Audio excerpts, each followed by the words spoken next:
श्री शिवाय नमस्तुभ्यम दोस्तों। सावन सोमवार के पवित्र दिन में यहां पर बांधे एक जोड़ी हरी चूड़ी 24 घंटे के अंदर में देखे चमत्कार। सावन का जो महीना होता है मर्यादा एवं यह भक्ति का महीना होता है, भक्ति का माह होता है। सावन के पूरे महीने पर भगवान भोलेनाथ जी का नियंत्रण माना जाता है। कालों के भी काल कहे जाने वाले महाकाल शिव शंभू को सावन का महीना बहुत ही खूबसूरत लगता है।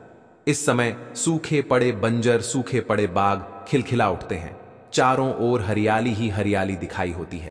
सावन का महीना लड्डू गोपाल श्री कृष्ण को अति प्रिय है। अपने बाल गोपाल रूप में भगवान लड्डू गोपाल वृंदावन में सावन में स्नान अवश्य करने आते हैं। श्री कृष्ण सखियों के साथ मिलकर वर्षा आदि में स्नान करते हैं और नृत्य आदि करते हैं। दोस्तों, ऐसा माना जाता है कि सावन के पूरे महीने भर भगवान भोलेनाथ जी की पूजा पाठ करने से वह शीघ्र ही प्रसन्न होते हैं। सावन का पूरा महीना भगवान भोलेनाथ का प्रिय महीना है। इसकी अनेक पौराणिक कथाएं एवं धार्मिक मान्यताएं भी हैं। दोस्तों, जनसाधारण लोग किसी और महीने में संयम नियम का पालन करें या ना करें, लेकिन सावन के महीने में संयम एवं नियम का पालन जरूर करते हैं। सावन में जो लोग व्रत आदि करते हैं तो उन्हें पूरे महीने भर लहसुन, प्याज तथा किसी का झूठा भोजन भी नहीं करना चाहिए, क्योंकि इस समय व्रतधारी भगवान शिव की शरण में होता है। तो आप कोई भी ऐसा पाप ना करें जिससे भगवान शिव क्रोधित हो जाएं। तो आज की जो वीडियो है बहुत ही सुंदर है, ज्ञानवर्धक जानकारी है। इस वीडियो को अपने फायदे के लिए जरूर पूरा देखना है, क्योंकि अधूरा ज्ञान हमेशा अधूरा फल ही देगा और भगवान शिव का अपमान भी माना जाएगा। इसलिए सावन के शुभ अवसर पर वीडियो को अंत तक जरूर देखें और कमेंट में अपनी राशि जरूर डाल दीजिएगा। यदि हमारे पास कोई उपाय होगा तो वह आकर हम आपके कमेंट के रिप्लाई में जरूर बताएंगे। सावन के महीने की विशेष महत्व कुछ इस प्रकार से है दोस्तों। तो सावन के महीने में ही समुद्र मंथन हुआ था। सावन के महीने में ही माता लक्ष्मी उत्पन्न हुई थी और माता लक्ष्मी को धन की देवी का दर्जा सावन के महीने में ही प्राप्त हुआ था। सावन के महीने में ही भगवान भोलेनाथ भूलोक पर आ जाते हैं और भूलोक पर जिनके घर पर यथावश शिवलिंग रखा हुआ होता है तो उनके घर में भगवान आशिंक रूप में जरूर आते हैं। दोस्तों, इस माह में भगवान विष्णु योग निद्रा में चले जाते हैं तो सृष्टि का जो भार होता है वह भगवान भोलेनाथ संभालते हैं। तो आज की जो वीडियो का विषय है बहुत ही सुंदर है कि इस वृक्ष पर बांधे 2 जोड़ा हरी चूड़ी आपकी हर इच्छा शीघ्र ही पूर्ण होगी। और इस वृक्ष पर सावन में अगर हरी चूड़ी बांधते हैं तो आपकी सभी मनोकामना शीघ्र ही पूर्ण होगी ही होगी और आपका आने वाला समय भी सुगमता पूर्वक से गुजरेगा और कैसी भी आपके जीवन में जो परेशानी चल रही हो वह परेशानी भी समाप्त हो जाएगी। अच्छी चूड़ी सभी समुदाय के लोग पहनते हैं। हिंदू, मुस्लिम, सिख, ईसाई सभी लोग अपने हाथों में चूड़ियां अवश्य धारण करते हैं। कोई इसे बैंगल्स बोलता है तो कोई इसे करें तो कोई इसे चूड़ी आदि बोलता है, लेकिन चूड़ी का महत्व सर्वप्रिय है। देवी देवताओं को अति आकर्षित करने वाली चूड़ियां मानी जाती हैं, खासकर माता रानी जो महिला चूड़ी पहनकर। दोस्तों, अगर आप भी भोलेनाथ के सच्चे भक्त हैं तो कमेंट बॉक्स में ओम नमः शिवाय जरूर लिखना, और अगर आप भोलेनाथ से प्यार करते हैं तो एक लाइक जरूर करेंगे। दोस्तों, भगवान भोलेनाथ जी को यह 3 वृक्ष अत्यंत प्रिय है और इस वृक्ष की पूजा करने से शिव पूजा करने का ही फल प्राप्त होता है। दोस्तों, इस वृक्ष के बारे में शास्त्रों में यह भी कहा जाता है कि मनुष्य जाति के जन्म कल्याण के लिए स्वयं भगवान भोलेनाथ एवं माता पार्वती इन वृक्षों के रूप में भूलोक पर अवतरित हुए थे, अर्थात भूलोक पर जन्म लिया था। तो आइए इस वीडियो में जानते हैं सावन में हरी चूड़ी का महत्व। दोस्तों, हरा रंग सौभाग्य एवं उल्लास का प्रतीक माना जाता है जो मन को शीघ्र ही आनंदित करता है। हरा रंग प्रकृति का वह स्वरूप है। हरा रंग प्रकृति का स्वरूप माना जाता है और माता पार्वती भी प्रकृति है एवं भोलेनाथ को पुरुष माना जाता है। दोस्तों, हरे रंग का उदाहरण कुछ इस प्रकार से है जैसे सावन में भगवान शिव जी को चढ़ाए जाने वाले बेलपत्र, धतूरा, भांग एवं दूब हरे रंग की होती है। दोस्तों, प्रकृति निर्माण करने वाले भगवान भोलेनाथ हरे रंग से अति शीघ्र ही प्रसन्न होते हैं।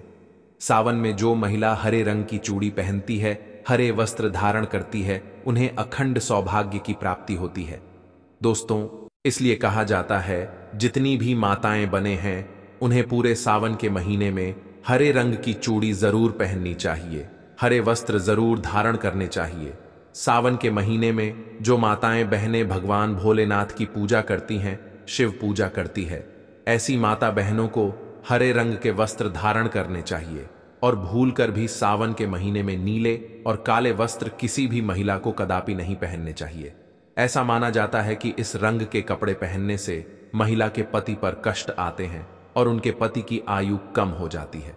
तो दोस्तों, इस वृक्ष पर किसी भी सावन सोमवार के दिन या सावन में किसी भी समय जरूर बांधे। हरी चूड़ी दुर्भाग्य आपका सौभाग्य में बदल जाएगा। कैसी भी आपके ऊपर परेशानी हो, गरीबी हो, कष्ट हो, कर्ज हो, तकलीफ हो, जीवन में जो परेशानी हो, वह सारी समस्याएं समाप्त हो जाएंगी। दोस्तों, केवल एक ही सोमवार के दिन अगर आप यह उपाय करते हैं, हरी चूड़ी इस वृक्ष पर बांधते हैं, तो आपके जन्म जन्मांतर की गरीबी भी मिट जाती है और शीघ्र ही आपके एक ही सोमवार के दिन यह उपाय करने से मनोकामना पूर्ण होगी। तो दोस्तों, वह वृक्ष कौन से हैं? आइए जानते हैं। प्रथम वृक्ष है शमी का वृक्ष। शमी के वृक्ष के बारे में ध्यान से सुनिएगा। तो शमी का वृक्ष माता पार्वती का एवं भगवान भोलेनाथ जी का मिश्रित स्वरूप कहा जाता है। इसलिए दोस्तों, शमी के वृक्ष को उमाश्वर वृक्ष भी कहा जाता है। पूरे सावन भर शमी के वृक्ष पर माता पार्वती एवं भगवान भोलेनाथ जी का वास माना जाता है। सावन के महीने में गोधुली बेला पर प्रदोष काल के समय, अर्थात दोस्तों जब ना ही दिन हो और ना ही रात, अर्थात संध्या काल के समय, तो इस वृक्ष को संध्या काल के समय में, गोधुली बेला में या फिर प्रदोष समय में इस वृक्ष को छूने से पाप, दोष, कष्ट एवं परेशानी केवल सावन के महीने में छूने मात्र से समाप्त हो जाती है। दोस्तों, सावन के पवित्र महीने में अगर शमी वृक्ष की जड़ पर कच्चा दूध डाला जाए तो भगवान शिव शीघ्र ही प्रसन्न होते हैं एवं माता पार्वती का ढेर सारा आशीर्वाद प्राप्त होता है। दोस्तों, शमी के वृक्ष का महत्व कुछ इस प्रकार से है। भगवान राम रावण पर आक्रमण करने के पूर्व भगवान राम ने शमी वृक्ष की पूजा की थी और पांडवों ने अपने दिव्य हथियार भी शमी के वृक्ष के नीचे में दबाए थे। शमी का वृक्ष जिस घर में लगा होता है, उस घर का कल्याण हो जाता है और उस घर में सभी प्रकार के भौतिक सुख वास माना जाता है। तो दोस्तों, सावन के किसी भी सोमवार के दिन शमी वृक्ष पर उमा महेश्वर का ध्यान करते हुए 2 जोड़ी हरी चूड़ी एवं हरे रंग का रिबन जरूर बांधना चाहिए, या फिर हरे कलर का जो भी आपको श्रृंगार आदि मिल जाए वह आपको जरूर बांधना चाहिए, जैसे कि हरे रंग की मेहंदी, हरे रंग की बिंदी आदि या हरी चूड़ियां जरूर बांधनी चाहिए। दोस्तों, कैसी भी आपकी मनोकामना हो वह एक ही बार में पूर्ण हो जाएगी, क्योंकि इस खास समय पर यानी सावन के समय में भगवान शिव खास तौर पर वास करने आते हैं धरती पर और शमी के वृक्ष में स्थायी रूप से वास करते हैं। शमी का वृक्ष छूने मात्र से आपकी मनोकामना शीघ्र ही पूर्ण हो जाएगी। पूरे सावन भर अगर शमी के पत्ते भोलेनाथ जी को उनकी पूजा में चढ़ाते हैं तो इससे अष्टलक्ष्मी आपके घर में वास करती है। आपके घर में कैसी भी गरीबी हो, दरिद्रता हो, दुख हो, परेशानी हो, गरीबी हो, बीमारी हो, सब समाप्त हो जाती है और पूर्ण रूप से आपके घर में भौतिक सुख आकर के निवास करने लगते हैं। दोस्तों, दूसरा वृक्ष है धतूरे का वृक्ष। धतूरे का वृक्ष भगवान भोलेनाथ के उग्र रूप काल भैरव के अंश से उत्पन्न हुआ है। ऐसी मान्यता है कि शिवलिंग पर धतूरे के पत्ते या पुष्प फल चढ़ाने से राहु, केतु एवं शनि के कुप्रभाव समाप्त होते हैं। धतूरे के वृक्ष पर सावन के किसी भी सोमवार के दिन अगर 2 जोड़ी हरी चूड़ी बांधे तो शत्रुओं से छुटकारा मिलता है एवं शत्रुओं का सर्वनाश होता है। और दोस्तों, सावन सोमवार के दिन धतूरे का वृक्ष छूने मात्र से भगवान शिव आपके घर में दौड़े चले आएंगे। दोस्तों, अगर सावन के किसी भी शनिवार के दिन धतूरे के वृक्ष पर बाबा काल भैरव का ध्यान करते हुए हरी चूड़ी अगर बांधी जाए तो घर से भूत प्रेत बाधाएं सब नष्ट हो जाती हैं, भस्म हो जाती है एवं छोटे से धतूरे की झड़ अगर घर के किसी भी कोने में छुपा दी जाए या घर में जमीन में गाड़ दी जाए तो भूत प्रेत इत्यादि का वास घर में कभी नहीं होता है। घर से सभी बाधाएं शिव के वास होने से भाग जाती हैं। दोस्तों, जो तीसरा वृक्ष है वो है बेल का वृक्ष। अगर भगवान शिव को बेलपत्र ना चढ़ाया जाए तो सावन का व्रत अधूरा माना जाता है और बिना पत्र चढ़ाए ही शिवलिंग पर जल भी व्यर्थ हो जाता है। इसलिए जब भी आप भगवान शिव पर बेलपत्र चढ़ाएं तो 5 बेलपत्रों पर उसके ऊपर में श्री राम अवश्य लिखें। इससे भगवान शिव जल्दी और अत्यंत प्रसन्न हो जाते हैं। दोस्तों, सावन में बेल वृक्ष छूने से कई तीर्थों का लाभ मिलता है।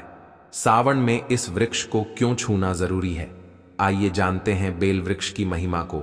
बेल का वृक्ष, मैं आप लोगों को कई बार कई कथा में बता चुका हूं कि यह जो बेल का वृक्ष है माता पार्वती के स्वरूप कहा गया है। तो यह वृक्ष माता पार्वती के पसीने से उत्पन्न हुआ है। स्कंद पुराण में बहुत ही स्पष्ट तरीके से बताया गया है। इसके पत्ते में शिव और डाली में पार्वती, जड़ में ब्रह्मा एवं तन में विष्णु जी स्वयं रहते हैं। संध्या काल में ऐसा माना जाता है कि शिव मंदिर के समीप में जो बेल के वृक्ष है, इसके नीचे में अगर कोई भी व्यक्ति सावन में शाम के समय, वैसे तो इसे डेली जलाना चाहिए, लेकिन अगर सावन के पावन दिनों में शाम के समय अगर भगवान शंकर जी का कोई भी शिव मंदिर है तो उसके किनारे में जो कोई बेल का वृक्ष हो, वहां पर बिल्कुल आप एक घी का दीपक जला दीजिए। इसे बहुत ही उत्तम कहा गया है। वैसे अगर आप घी का दीपक जलाते हैं तो आपको धन गुण एवं परम शिव भक्त की प्राप्ति होती है। दोस्तों, इस वृक्ष को छूने से पाप तत्काल नष्ट हो जाते हैं। कैसा भी आपके जीवन में पाप हो, दूर हो जाता है। तो आपको करना क्या है? देखिए, जो बेल का वृक्ष है इसे बहुत ही उत्तम कहा गया है। माता लक्ष्मी को भी बेल के वृक्ष का अवतार लेना पड़ा था। एक कथा के अनुसार, इसके बारे में मैं एक कथा भी बता दूंगा कि क्यों माता लक्ष्मी को बेल के रूप में बेल के वृक्ष में अवतरित होना पड़ा था। मैं इसके बारे में भी एक कथा भी आपको बता दूंगा। तो आपको सावन के पवित्र दिनों में बेल के वृक्ष के नीचे हो सके तो घी का दीपक जरूर जलाइएगा। घी का दीपक बहुत ही उत्तम कहा गया है। अन्य वृक्षों को जैसे आपने मक्खन चढ़ाया, बताशे का भोग लगाया, बेल के वृक्ष को माता पार्वती तथा भगवान शंकर का स्वरूप ही कहेंगे। बेल के वृक्ष की जो जड़ होती है, इसके जो मूल भाग होते हैं, इसमें समस्त तीर्थ आकर के निवास करते हैं। इसीलिए सावन के महीने में कहा जाता है, जो लोग अगर तीर्थ धाम नहीं जा सकते, तीर्थों के दर्शन नहीं कर पाते, तो ऐसे व्यक्ति बेल वृक्ष के नीचे में 1 महीने तक घी का दीपक जला लेते हैं। तो संपूर्ण जितने भी तीर्थ होते हैं, इसके घूमने का बराबर पुण्य की प्राप्ति होती है। मैं इसलिए सारी जानकारी, गुप्त रहस्य जानकारी बताता हूं, जिससे आप सभी दर्शकों को कल्याण हो, दर्शकों की बिल्कुल ही आध्यात्मिक उन्नति हो। सभी को धन की जरूरत नहीं होती, किसी को पुण्य की प्राप्ति की जरूरत होती है। कोई आध्यात्मिक उन्नति करना चाहते हैं। इसीलिए इस प्रकार के छोटे छोटे गुण भरे रहस्य जानकारी वीडियो में बता देता हूं। दोस्तों, अब करना क्या है? सावन के शुभ मंगल दिनों में इस वृक्ष को छूना है। माता पार्वती से प्रार्थना लगानी है कि हे माता पार्वती, आप ही शक्ति स्वरूपा है, लक्ष्मी है, धन की देवी है, आप ही संसार को चलाने वाली देवी हैं। इस प्रकार से प्रार्थना करते हुए इस वृक्ष को छूना है और बोलना है, मेरी गरीबी मिटाए माता, मेरी निर्धनता को मिटाए, मेरे जीवन में चल रही परेशानियां, सारी परेशानियों को दूर करें। इस प्रकार प्रार्थना करते हुए आपको एक कपूर और एक लौंग को भी जला देना है।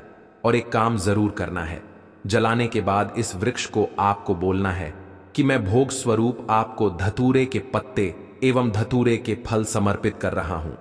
आप स्वीकार करें। दोस्तों, इस वृक्ष की जड़ के नीचे में भी आपको धतूरे के फल एवं पुष्प को, पुष्प है तो पुष्प भी रख सकते हैं, फिर पत्ते रख दीजिए और अब वृक्ष आपको छूना है, प्रार्थना करते हुए कि हमारी गरीबी मिटाए, हमारी निर्धनता मिटाए। बिल्कुल ही आपके जीवन में कभी गरीबी नहीं आएगी। और एक प्रार्थना जरूर करना है, किसी की हाय लग गई हो, बद्दुआ लग गई हो, किसी का दोष लगा हो, जिसके की जो परेशानी है वह परेशानी भी बोल देना। वो परेशानी तत्काल यह वृक्ष समाप्त करते हैं और आपको इसे छू करके आ जाना है। दोस्तों, सावन में आप इन वृक्षों को जरूर छुएं, आपका कायाकल्प हो जाएगा। भगवान शिव आपके ऊपर मेहरबान हो जाएंगे, आपकी भक्ति की कामना आराधना पूर्ण हो जाएगी। तो अगर आप महादेव की कृपा प्राप्त करना चाहते हैं और उन्हें अपने घर पर बुलाना चाहते हैं तो कमेंट बॉक्स में लिखें, भगवान शिव आपका स्वागत है। हमारे घर में हर हर महादेव, ओम नमः शिवाय एक लाइक जरूर करें।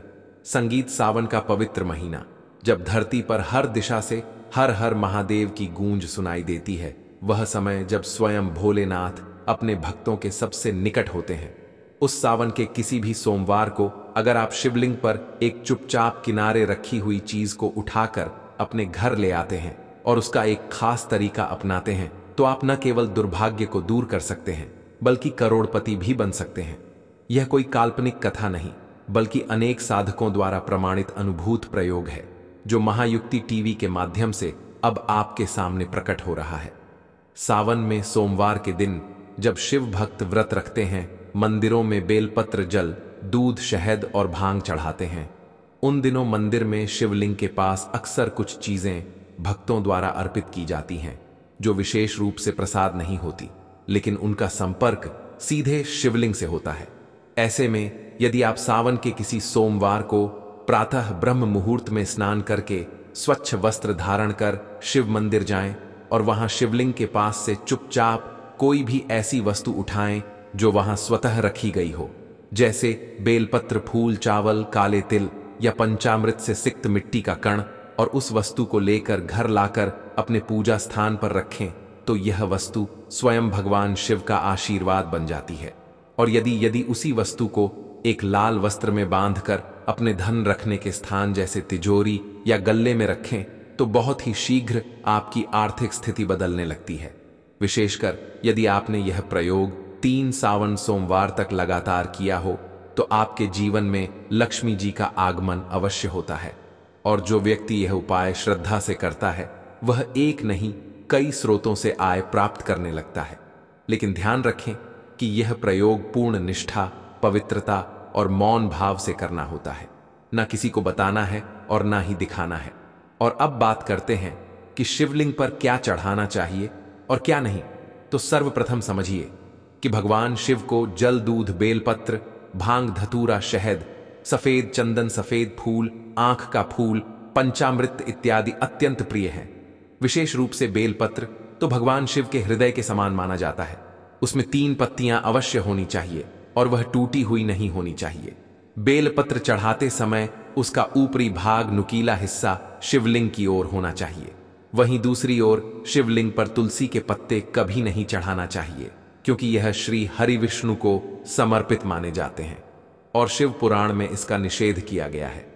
इसके अलावा हल्दी, केसर, शंख का जल, नारियल जल और कभी भी फूल जो मुरझाए हों, टूटे हों या किसी और पूजा से बचे हुए हों, उन्हें भी शिवलिंग पर चढ़ाना वर्जित है। खासकर तामसी वस्तुएं जैसे मांस, मदिरा या प्याज, लहसुन से बनी चीजें शिवलिंग के पास भी नहीं जानी चाहिए।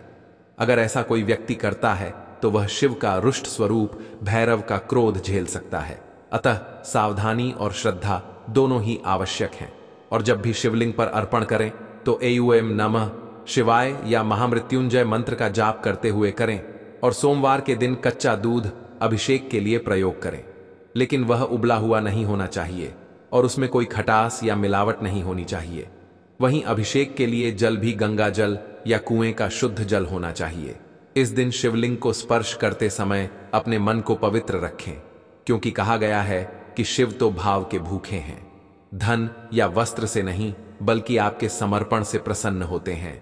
इसीलिए यदि आप इस सावन सोमवार को नियम पूर्वक व्रत रखें, ब्रह्म मुहूर्त में उठकर शिवलिंग का अभिषेक करें और उपरोक्त बताए अनुसार शिवलिंग से जुड़ी कोई वस्तु लेकर उसे अपने घर के धन स्थान पर स्थापित करें, तो समझ लीजिए आपके जीवन का भाग्य बदलना निश्चित है। यह कोई तंत्र मंत्र नहीं, बल्कि शिव तत्व की कृपा है, जो उनके संपर्क में आई वस्तु से प्रकट होती है। और महायुक्ति टीवी पर ऐसे चमत्कारी और दुर्लभ प्रयोग आपके लिए आगे भी लाते रहेंगे। बस इस वीडियो को अंत तक देखिए, इसे शेयर कीजिए और चैनल को सब्सक्राइब कीजिए, ताकि शिव जी की यह कृपा सब तक पहुंचे। क्योंकि सावन केवल व्रत का समय नहीं, यह शिव से एकाकार होने का काल है। इस काल में जो भक्त प्रयास करता है वह कभी असफल नहीं होता। इसलिए आज ही शिवलिंग से उठाकर वह एक वस्तु अपने पास रखें जो आपके भाग्य को चमकाए और आपको बना दे करोड़ों का स्वामी। क्योंकि जब स्वयं त्रिलोकीनाथ की कृपा होती है तो असंभव भी संभव हो जाता है। सावन के सोमवार को जब सूरज की पहली किरण शिवालय की ध्वजा पर पड़ती है, तब उस पल को अगर कोई भक्त सही अर्थों में साध ले तो वह पल केवल क्षण भर का नहीं रहता, वह तो उसके जीवन की दिशा बदल देता है। और इसी पल में यदि वह भक्त, जैसा हमने पहले बताया, शिवलिंग के समीप रखी हुई किसी भी एक दिव्य वस्तु को उठाकर उसे गंगा जल से शुद्ध कर लाल वस्त्र में बांधकर अपने घर की तिजोरी, अलमारी, धन रखने के स्थान या दुकान के गल्ले में स्थापित कर देता है, और उसके बाद प्रतिदिन उसी वस्तु को देखकर केवल एक बार एयूएम नमः शिवाय का 108 बार जाप करता है, तो धीरे धीरे वह वस्तु सजीव प्रतीक बन जाती है शिव की शक्ति का, और उसकी ऊर्जा से वह घर आकर्षण का केंद्र बन जाता है। धन, सौभाग्य और समृद्धि के लिए इतना ही नहीं, जिन लोगों का व्यापार नहीं चल रहा, नौकरी में प्रमोशन नहीं मिल रही या पैसा टिकता नहीं, वे जब इसी प्रयोग को करते हैं तो जैसे बंधी हुई किस्मत की गांठ अपने आप खुलने लगती है, और चमत्कार इतने स्पष्ट होते हैं कि परिवारजन तक पूछने लगते हैं कि कौन सा शुभ कार्य किया तुमने। यह कोई तिलिस्म नहीं, यह स्वयं शिव के त्रिनेत्र की वह दृष्टि है जो जब किसी पर पड़ती है तो उस व्यक्ति की पहचान तक बदल जाती है, उसके शत्रु मित्र बन जाते हैं, बाधाएं अवसर में बदलने लगती हैं और जीवन वैभव से भर जाता है। महायुक्ति टीवी पर हम आपको केवल उपाय नहीं बताते, हम आपको वह शक्ति प्रदान करते हैं जिससे आप हर उपाय को अपने जीवन में सत्य बना सकें।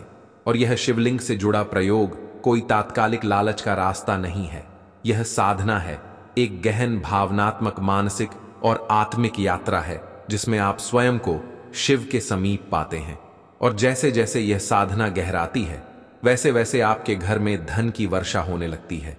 ऐसे उदाहरण अनेकों हैं जहां किसी ने केवल 3 सोमवार यह प्रक्रिया की और चौथे सोमवार तक उसे न केवल रुका हुआ पैसा मिल गया बल्कि उसे ऐसा अवसर मिला जिसकी उसने कभी कल्पना भी नहीं की थी। अब एक और रहस्य जानिए। यदि आप इस शिवलिंग से उठाई गई वस्तु के साथ साथ सोमवार को एक विशेष दीपक भी जलाएं जिसमें शुद्ध घी, थोड़ी सी कपूर और 2 लौंग हो, और दीपक को शिवलिंग के सामने अर्पण करने के बाद उसकी ज्वाला में अपने नाम का उच्चारण करके एवं शिवाय धन समृद्धिम देह दे नमः का 21 बार जाप करें तो यह प्रयोग कई गुना अधिक प्रभावी हो जाता है। अब हम आपको सावन सोमवार की रात में सोने से पूर्व किया जाने वाला एक और धनवर्धक रहस्य उपाय बताते हैं। रात्रि में एक सफेद कपड़े में थोड़ी सी सफेद चावल, थोड़ी सी काली मिट्टी जो शिवलिंग के समीप की हो, और एक छोटा सा चांदी का सिक्का रखें और उसे तकिए के नीचे रखकर सोएं और प्रातः उसे शिवलिंग के चरणों में अर्पित करें। फिर देखिए अगले 21 दिनों में कैसे अद्भुत परिवर्तन होते हैं, क्योंकि जब आपकी आस्था निष्कलंक होती है और आप नियम से हर कार्य करते हैं तो ब्रह्मांड की सारी शक्तियां आपके सहयोग में उतर आती हैं। अब बात करते हैं उन विशेष 11 वस्तुओं की जो अगर आप सावन में शिवलिंग पर चढ़ाते हैं तो उसका प्रभाव कई जन्मों तक रहता है। 1 बेलपत्र 3 पत्तियों वाला, 2 आग का फूल, 3 कच्चा दूध, 4 काले तिल, 5 पंचामृत, 6वां गंगा जल, 7वां भांग, 8वां सफेद चंदन, 9वां मिश्री, 10वां केसर मिश्रित जल, 11वीं जौ भीगे हुए। यह 11 वस्तुएं जब आप पूरे सावन में सोमवार को अर्पित करते हैं और उसके बाद उसी सामग्री का एक अंश अपने पास रखते हैं तो वह एक अनोखा यंत्र बन जाता है, धन को खींचने वाला, सुख शांति को स्थायी करने वाला और दुर्भाग्य को भस्म करने वाला। परंतु सावधान, यदि आप अनजाने में भी शिवलिंग पर तुलसी, हल्दी, केसर, सिंदूर, नारियल पानी या टूटी फूटी सामग्री चढ़ाते हैं तो यह पुण्य नहीं पाप बन जाता है। इसलिए महायुक्ति टीवी के माध्यम से हम बार बार निवेदन करते हैं कि हर उपाय करें, लेकिन पूरी जानकारी और विधि के साथ करें ताकि उसका फल आपको पूर्ण रूप से प्राप्त हो सके। और यदि आपने यह सब पूरी श्रद्धा और नियम से किया है तो वह दिन दूर नहीं जब शिव की कृपा से आप न केवल धनवान बल्कि यशस्वी, प्रसन्न और दिव्य जीवन जीने लगेंगे। और जो लोग अब तक संदेह करते थे वे भी आपके जीवन में आए इस परिवर्तन को देखकर हैरान रह जाएंगे। यही है शिव की असली महायक्ति, बिना शोर के, बिना दिखावे के, केवल भाव और नियम से किया गया कार्य जो पूरे ब्रह्मांड को झुका देता है। यानी कि सावन के सोमवार को भी आपको पहले ही डिसाइड कर लेना होगा कि आप फलाहार व्रत करेंगे, मीठे व्रत करेंगे या सिंपल व्रत करेंगे। उसी के हिसाब से आपको एक समय खाना खाना है। और सावन में जब आप व्रत करेंगे तो चाहिए आप सोमवार के व्रत करें या पूरे सावन के व्रत करें। आपको इसमें उड़द की दाल बिल्कुल भी नहीं खानी है, मूली बिल्कुल भी नहीं खानी है, और साथ में यह देखिए कढ़ी नहीं खानी है। आपको बिल्कुल भी सावन में कढ़ी खाना निषेध होता है। और सावन के महीने में जबकि आप भगवान शंकर का पूजन करें तो बेलपत्र जरूर चढ़ावें।